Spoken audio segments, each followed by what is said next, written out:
what is the most important thing in creating a mastermind like yours? One of the most important things in any mastermind is the people that are not in the room.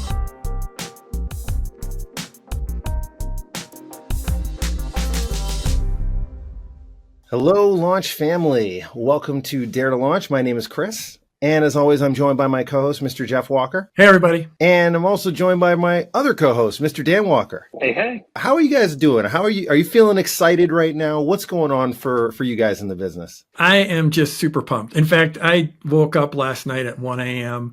and I couldn't get back to sleep. I'm so pumped up. Next week we're meeting with our Plat Plus Mastermind, and it is going to be an awesome meeting. What is Plat Plus for people who don't know, Jeff? Because I know, but not a lot of other people maybe know this. So I've got this mastermind that I started back in 2010. And so this meeting is going to be number 43, which is ridiculous. And when I say a meeting, we're actually meeting in person. And all those meetings have been in person outside of COVID. It's a group of 30. Well, this meeting is going to be about 34 people. The group's a little bigger, but some of the folks can't make it. There's going to be about 34 people coming in from around the world. They're all amazing business leaders. They're all entrepreneurs who are creating just incredible businesses around the world. I think we've got people from 8 or 9 countries and 5 continents, and they're all 7-figure and 8-figure business owners. It's this incredibly strong community where people have been in it for years and years, and we're basically helping each other solve the issues that we've got in our businesses and helping each other grow our businesses. If you were to describe your mastermind, Plat Plus, in 3 words, what would those words be? Oh, that's a difficult one. So the first word that comes to mind, and this is going to sound strange since we're talking about business, the first word is family. And I think the average tenure in the group is about 6 or 7 years. And many people have been in it since the beginning. So they're entering their 15th year. And they came up with this term. I didn't. They call it, many people in the group call it their family of choice. You know, we're all born into a family, and we don't get to pick the family we're born into. And some of us are very lucky, and some of us are very unlucky with the families we're born into. But this is a family that people choose to be part of, and they support each other around the world. We've been through a lot. If you think about, 40 some people that have been together for 15 years, and these are people that are doing big things in the world. They're building significant businesses, then things will inevitably happen. We've had births, we've had marriages, we've had divorces, we've had people lose significant members of their family, significant members of their team. Thankfully, we've never had anyone pass away yet within the group, thankfully. But we've been through a lot together. We've had people whose businesses they've sold, they've exited their businesses. We've had other people whose businesses have gone bad and they had to restart. So we've been through so much together. And so like family is, they just support each other like family. They fly around the world to be with each other, to vacation with each other. So family's the first word. The second word would be badassery, because they're in this room for a reason, because they have achieved at an incredible level. And they've achieved at an incredible level, but they're also amazing humans, because if they're not, they don't make it into the group. And so I think that's an incredible combination. And not everyone is a badass in marketing. This mastermind's not just about marketing. It's about business growth. And so some of them are just unbelievably savants at marketing, but others are great at team building, and others are great at live events, and others are great at media.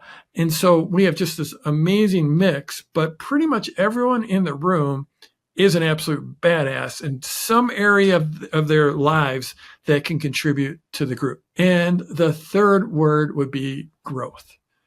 It's been a long time since I did this math, but when we were at about 8 or 9 years into the mastermind, I went back to everyone who had joined originally in that first cohort back in 2010. And of those people, and at that point, about half the people that had joined in 2010 were still in the group. And this is about 8 or 9 years in.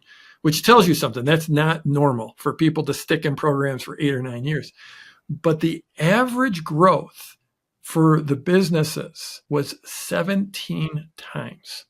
17x. So that means if you come in with a business of $100,000, which is sort of where we were at back then that grows into 1.7 million, which is just absolutely amazing growth. And so we've seen that over and over. People come into the group and they grow. Their business grows, their life grows, maybe their health grows. This group is all about growth and moving forward. So those are my 3 words: family, badassery, and growth. This is one of the longest running masterminds in the entire industry. 15 years, 43 meetings. What keeps it thriving? Why do people stay for over a decade or as long as they do? Yeah, I mean, the renewal rate in that group is, what is it right now? It's in the mid upper 90% range. Like, that just doesn't really happen. This isn't a group where people just come in for a year and then, bop on to the next mastermind. Like, this is a group where, whatever you're saying, Jeff, how many people who started way back when are in there? And, like when I look around that room, it's rare to have the people who are new, because there's just not that many spots who open up. Like, it's not like we don't get people in there, but there's usually, 1 or 2 or 3 new people. And then the other new people are the people who've been in there for only 3-4 years, something like that. And oh, by the way, out of the people who left, I'm just thinking back to the people who were in the mastermind for a long time and then they left. Why did they leave? Because they decided to retire, because they decided that they wanted to pursue something else in their life. They wanted to go make a movie. They wanted to go start a farm. They wanted to go, it's people who are awesome, I've achieved my business goals and I'm moving on to something else in life.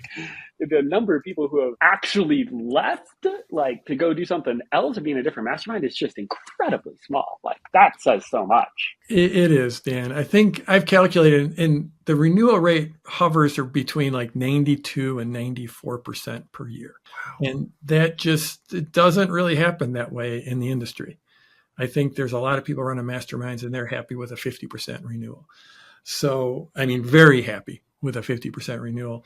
And like Dan said, I can think of one person who, okay, I've got it. I've achieved it all. I've had my exit and I'm going to go start a farm. Another one who's I've gotten all the money now and I'm going to go start a career as a songwriter. Many of the people that have left, who are still dear friends, by the way, dear friends of mine and of the community, of the Plat community, they left because they've achieved it all. And it's time for that new chapter, for that second mountain. I think, getting back to your question, Chris, it's people stay certainly for the family and for the community, but they stay because they keep on just growing and getting those results. This is a critical thing for anyone. Say you want to have your own mastermind, you're thinking about starting a mastermind, or you're wondering why your mastermind went bad. One of the most important things about any mastermind is the people that are not in the room, the people that aren't in the room. That's a huge key to the success of your mastermind. And so there's very much a selection process where, to get in, people have to jump through some hoops and they have to go through an extensive application and an extensive interview with me personally. And a selection process to see if they stay in the group for subsequent years too. Not guaranteed. So there are times when you don't invite people back. Is that the case? That is the case. That was one of the most critical things. I'll tell you, the first year we started the mastermind, I started the mastermind in 2010. And in that first year, we had about, 23 people or something, right around there. It was a new program. And like any new program, you don't know how it's going to work. I didn't know that everyone was going to renew. Literally every single person wanted to renew at the end of that year. But there were a couple people that were very nice people, but they just did not fit in the room. Their thinking wasn't at the right level. Their business wasn't at the right level. I probably shouldn't have accepted them in the first place. And I had to go to those folks and very gently and lovingly tell them that they were not being invited back. And that one thing that I did changed the trajectory of the group. Because what happened is we took the bottom 10% of the group and we, again, kindly, but we eliminated them. We said, you can't come back. And then I replaced them with people that were closer to the top end of the group. And then I did that for the first 2 or 3 or 4 years. And all of a sudden we had this amazing group. And I'm someone, I can be conflict avoidant and I can hate having those conversations where I told people they can't come back. But doing that made all the difference. It exploded the level of the group. And oh, by the way, then everyone knew they had to show up in a serious way if they're going to get invited back. And there are, a lot of people running masterminds claim that they do this, but I don't think very many actually do. That they actually don't invite people back if they're not a right fit for the room. But that it all goes back to one of the most important things in a mastermind is the people that are not in the room. Hey, Launch family. I want to pause on our discussion with Jeff and Dan for just a second. And I'm going to say this carefully because this is not for 99% of the people watching. Earlier, Jeff described Plat Plus in 3 words: family, badassery, and growth. That should tell you everything you need to know about this group. Most of the people watching this, you're not going to get into Plat Plus. It's not easy to get into. It's not something that we promote. There's no buy button. But if you're listening to this and you're already playing at a very, very high level, and you know deep down that you belong in a room where the standard is really that high, send us an email at podcast@productlaunchformula.com with the subject line Plat Plus. We don't talk about this often, and we don't accept many into it. There's no sales pitch, just a door, one that's rarely open. But if it's right, you'll know. Now let's get back to the show. What is the most important thing in creating a mastermind like yours? One of the most important things in any mastermind is the people that are not in the room. You need to have great people and 1 or 2 people that are not a fit. They might be wonderful people in every other way, but if they're not a fit for the mastermind, they will mess up the entire flow. They will screw up the community. You have to make sure to not have the wrong people in the room. How do you select people to join a mastermind like this? Well, I love that you asked that question. So almost every mastermind out there has some type of an application process, but I've got a selection process. And the difference is, I think of it like the Navy SEALs. The Navy SEALs, they don't have an application process. I'm sure there is an application at some point, but once you get into it, they are actively selecting you. And that's what I do with my mastermind. And so there's an extensive application. But once we have, and to even get to that application, it's generally a referral through a current member. So someone has to work to even get to that application point. Once they get to the application, then if everything fits, if it all looks great, then they still have an interview with me. And that interview is not a sales call. It's lengthy. It's usually an hour long. And I'm going into that with the filter of, is this person going to be a fit for this community? And not just their skills. It's, of course, their application determined whether they have the skills and the knowledge to be in that room as a contributing member. That's a minimum bar. That's like table stakes. But beyond that, I'm looking for someone who fits with the community, that can hang with the people in the room and not be overwhelmed, because there's amazing people in that room. And so I need someone that can hang with them. And also I'm looking for someone that I want to hang out with, because I'm going to spend a lot of time with them.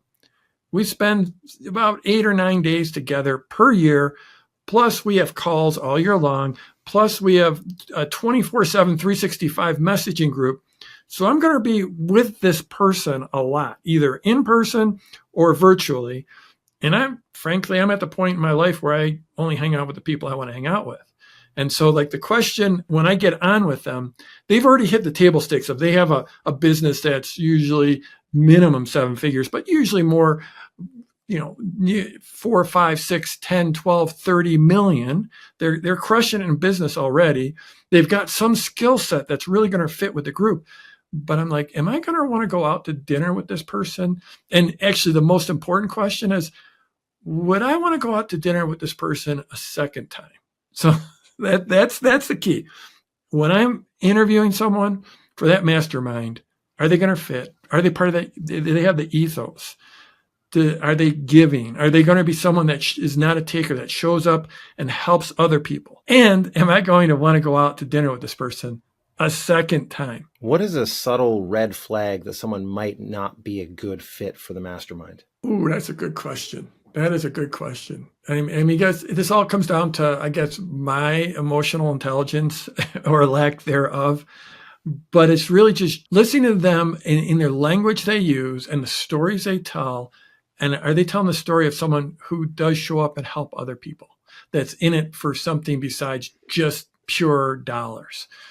That's a key piece. And don't get me wrong, we celebrate dollars, we celebrate revenue, we celebrate profit, we celebrate business growth. And that's what the group is all about. But they have to be someone that wants to show up as a community member who's willing to help and to serve the community as much as they're there to take. My friend Joe Polish says, life gives to the giver and takes from the taker. Or maybe it's the other way around. Life takes from the taker and gives to the giver. And I believe in that. And I think this community exemplifies that. And I think, behind your question, over the years, I've gotten way better at the selection process. So in that first year, we had, 10% of the people ended up not being a fit, and I had to, not invite them back. And then over those following years, there'd be one person or maybe two per year, but I've gotten better and better. And it's been a number of years since I've really had a miss. So it's just like anything. It's the red flags. It's hard to put my finger on the exact red flags, why I wouldn't take someone in the group. But I know there's all those subtle hints. It does come down to emotional intelligence, I guess. And it's something I've gotten better at reading who does fit, who doesn't fit as part of that selection process. You mentioned in the very beginning badassery, right? And you want people who are next level and some area in the room for this mastermind. Can you think of one example where someone in your mastermind has really changed the game for the entire group? Absolutely. I can think of a bunch of them. One of them is way back, 10 or 12 years ago, the digital marketing industry, this business, this entire industry was very different. It was much simpler. People had one offer in general. And they had very small teams, maybe a few virtual assistants. And we had someone join our group who had a real expertise in, I guess this is going to sound corporate, but organizational behavior and leadership and team building. And this one person came in and consistently over the years shared with us how to be leaders, how to grow teams. Within our group, people started to grow teams and they started to grow the sophistication of their business. And I think that trend, it allowed us to all grow our businesses in an incredible way. And if someone's listening and thinking, I don't want to grow a team, that's fine. This is just one example. But I'll tell you, if you want to go from that making a few $100,000 up into the multi-million-dollar range, you pretty much need to start building a team. And I think that not only led the mastermind, but it ended up leading the industry in a way, because we have a lot of the top leaders in the industry in the group. Another one was a few years ago when live events had to flip, due to COVID, we had to just overnight go to virtual events. And we had another person in the mastermind who was the absolute first person to go and create the model of how to replicate an in-person live event in a virtual event and really push the entire industry towards virtual events. And, that would have happened no matter what. But this group, we were a few months ahead, and it drove this group, and it ended up driving the entire industry. I've heard you say diversity is strength in a mastermind. Can you explain a little bit more about what that means and how does that translate into real breakthroughs? So I think diversity is an incredible strength in just about every area.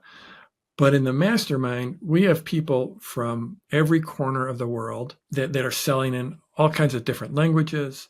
We have people with all kinds of different cultural backgrounds. We have a very strong mix of male and female. We have people selling physical products, digital products. We have multiple different business models. We have people driving traffic, massive traffic with paid traffic, other people doing great with social, other people doing great with organic, other people doing great with JV traffic. And it just means that every idea, and there's diversity in so many other areas and ways, but it means that a mastermind it's not like a conference, like we're doing a conference 3 times a year, or we're doing a seminar 3 times a year. This isn't me sitting up in front of the room doing some keynote 3 times a year when we meet. What this is, a mastermind is the conversation. And it's each person in the room bringing their unique genius. And now, not everyone's going to contribute to every single topic and every single discussion. But what we get is when you put in a given conversation 8 or 10 or 12 or 15 really brilliant minds coming in from different directions, the solutions that surface are just next level. And that's how, when I look at masterminds, I've been in them for years. For literally, I think 92 was the first time I was in a mastermind. And it's completely changed everything for me. But I remember the first time I joined a mastermind or a more formal mastermind. My business was at $100,000. Joined this mastermind. It was just email based. A year later, I had a $200,000 business. And it was almost by magic. It was just because I was around people with better thinking and better ideas. And it wasn't like any individual one of them had better thinking than me, but collectively they did. Next time I joined a mastermind, when I was at that $200,000 level, it took me to the $600,000 level. Different mastermind, different format, different people, but different level of thinking, different level of problem solving, different level of question asking, different level of connection and networks. The next mastermind, I went from $600,000 to $4 million. And again, it's not like the mastermind did the work, but in some ways it was almost like magic.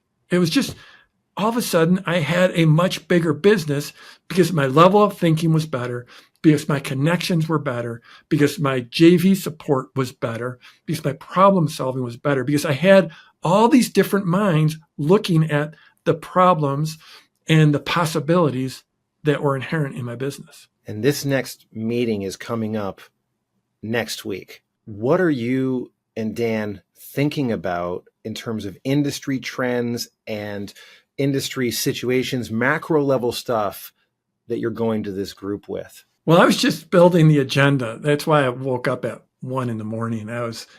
I was just polishing the agenda. And, the thing is right now, there's a lot of headwinds in the industry. It's not the land of milk and honey right now. And I've seen these cycles over and over through the years. And there are some times where it's like the money's falling from the sky.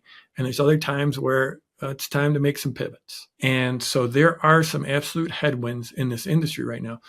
And I could guess what they are. It's one of the things we're going to be talking about is why and how to react. That's on the agenda. But I can tell you right now that the reverberations of COVID still continue to this day.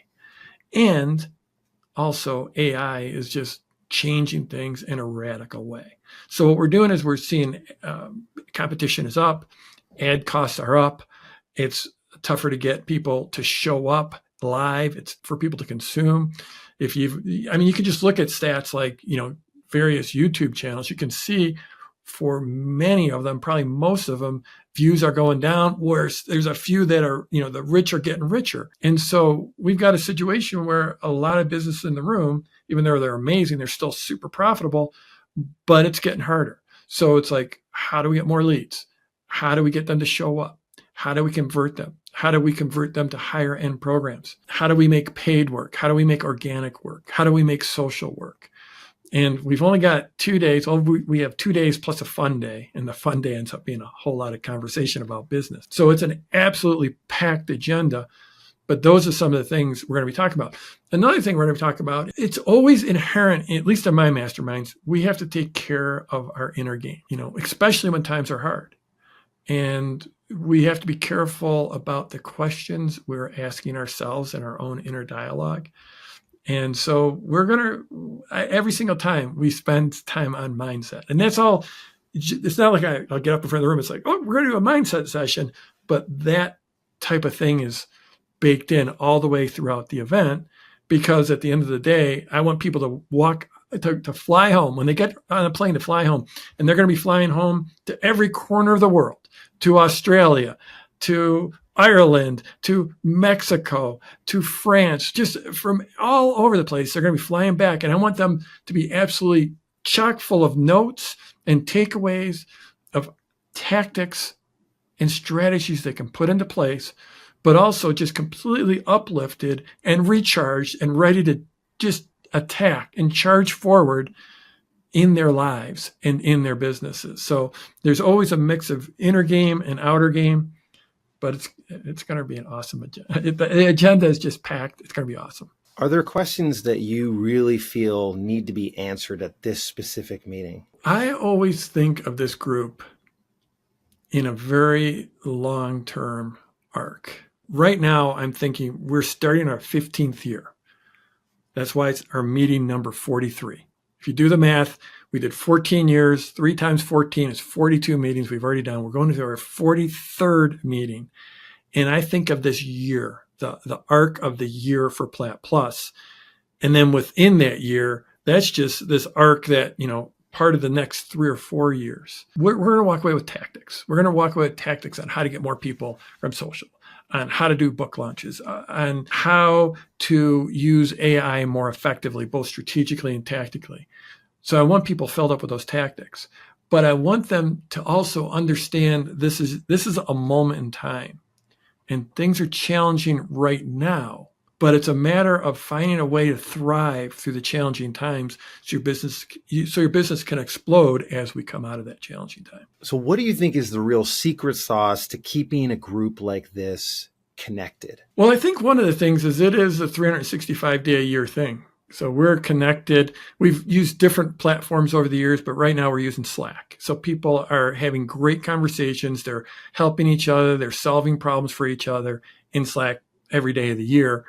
We also do calls, regular calls, Zoom calls with everyone. But really, the meetings are just absolutely amazing. That's where the connections truly are made. Again, we have people coming from all over the place for this, and some of them spend 24 hours or more traveling, but it's worth it to show up at these meetings. They're so powerful. I mean, people are traveling.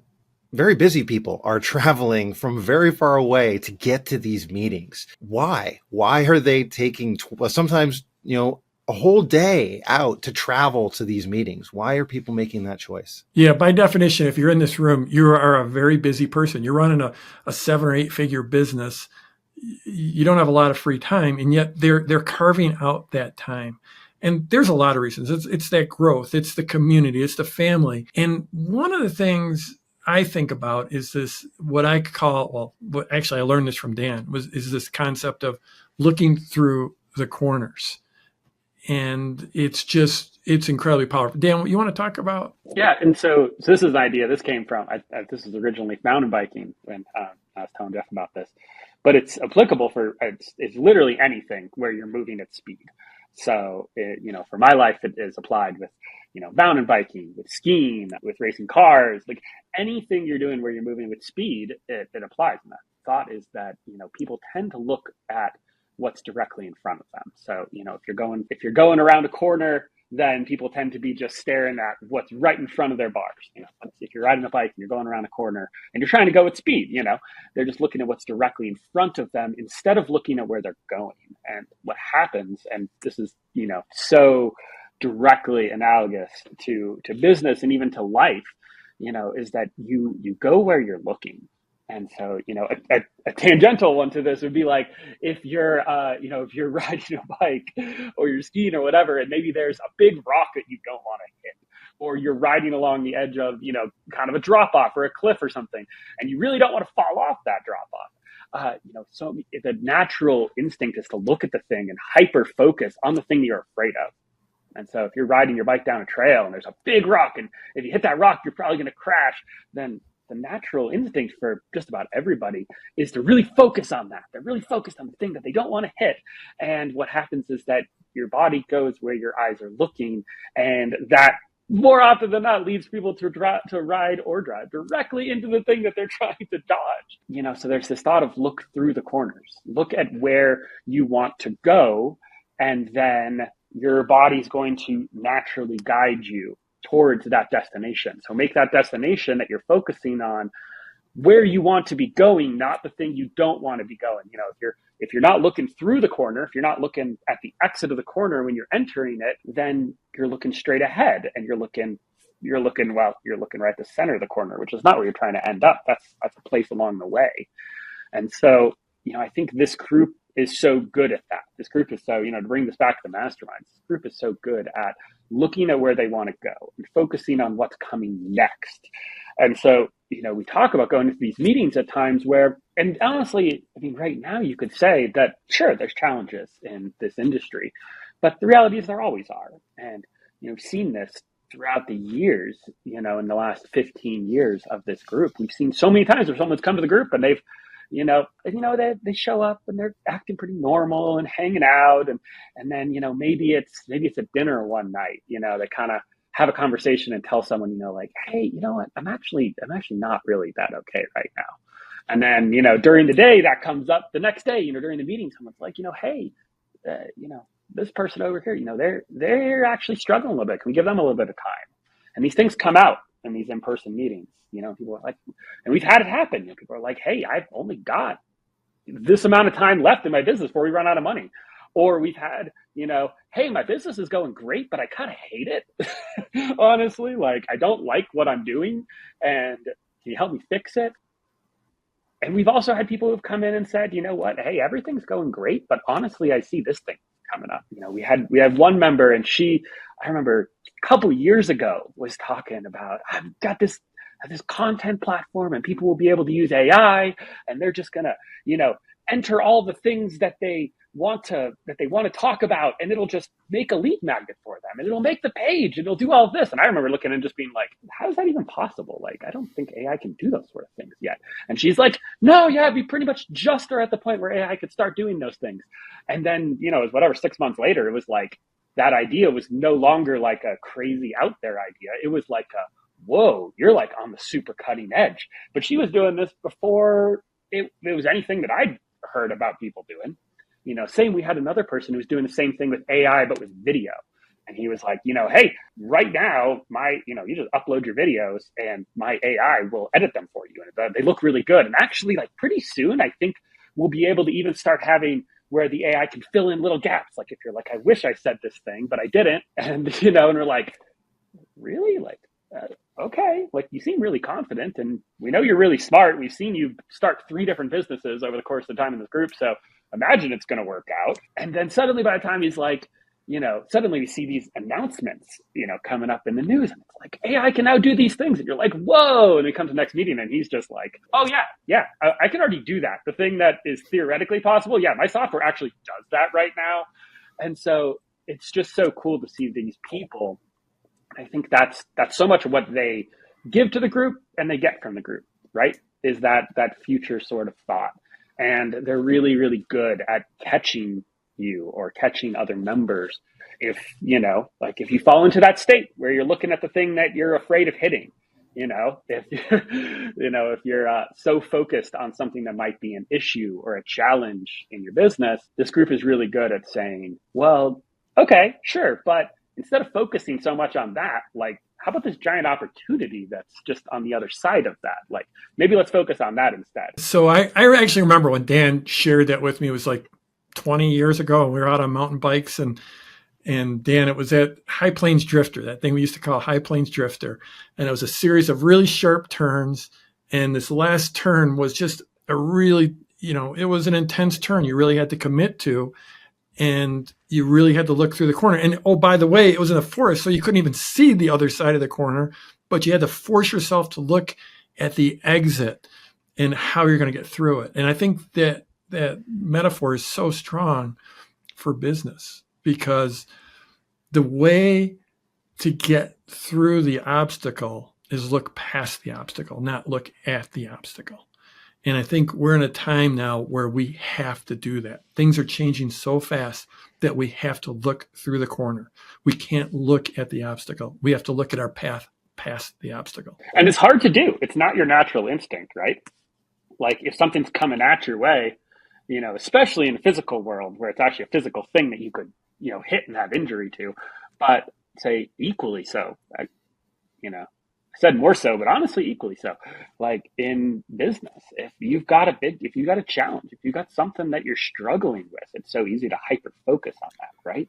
And to just get so wrapped up into, the initial challenge that's in front of you that it's really easy to miss the opportunity that also exists on the other side of it. And also, as a leader of an organization that's significant, as every single one of these people in your mastermind is, where in their world are they able to struggle?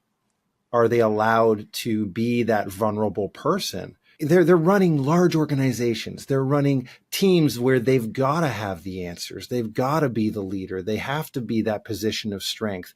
But to be able to come to a room where they can let that go a little bit and be able to be vulnerable and say what really is going on for them. Can you speak to that a little bit about what is that for people in that moment? Because it sounds like that's part of what the magic in this room is. Chris, I'm so glad you brought that up. This is absolutely critical. Everyone in the group is a leader.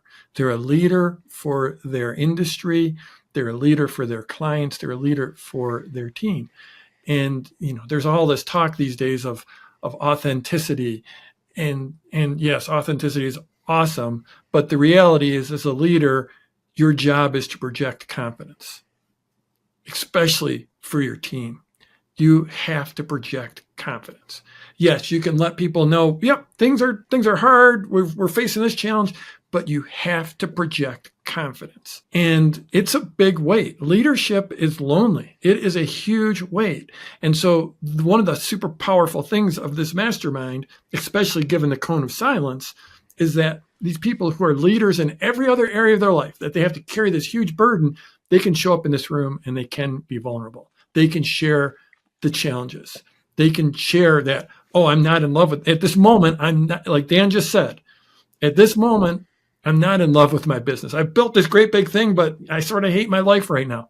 People can say that in this room.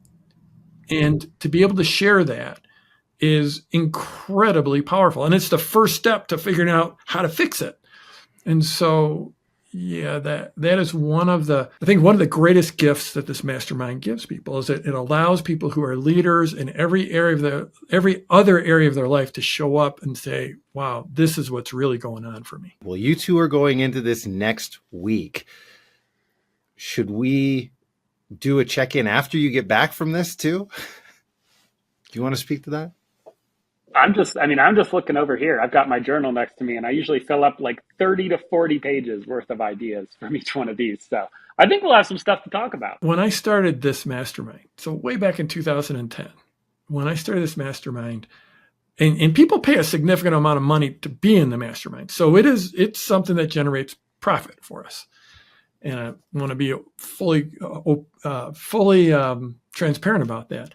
But the reality is from the start, I just looked around the industry in 2010 and things were starting to move really fast and change really fast. And I'd been in a series of masterminds and I kept on outgrowing each mastermind I was in. I mentioned I went through that progression.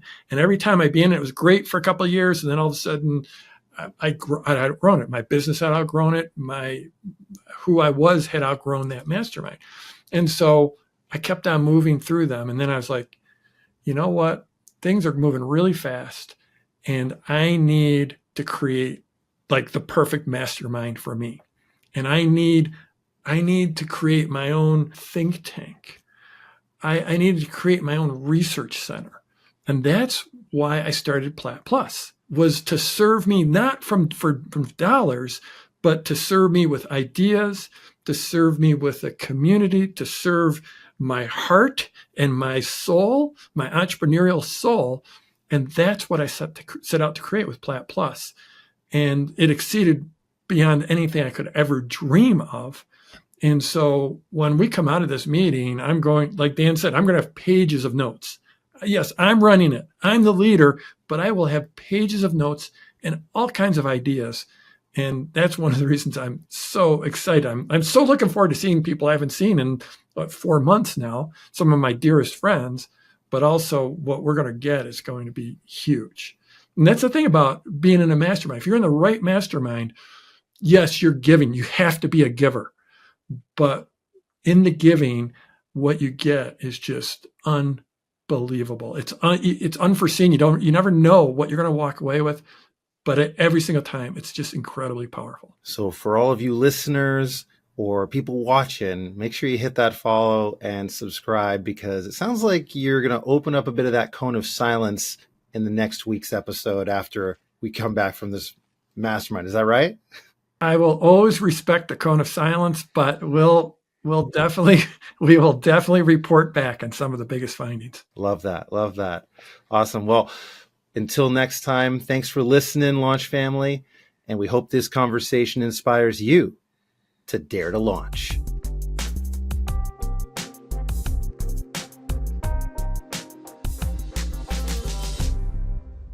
Hey, Launch Family, one more thing before you go.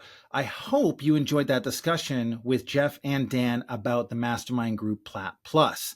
If you're not quite at Plat Plus level yet, but you're serious about launching or growing your business, then check out our upcoming Launch Intensive. It's coming up this spring in 2025. Now just head over to getyouLaunched.com to see how you can join us live. And of course, hit that follow or subscribe button so you don't miss out on any of our upcoming episodes, especially the next one where we break down what actually went on in that Plat Plus mastermind group. It's going to be big.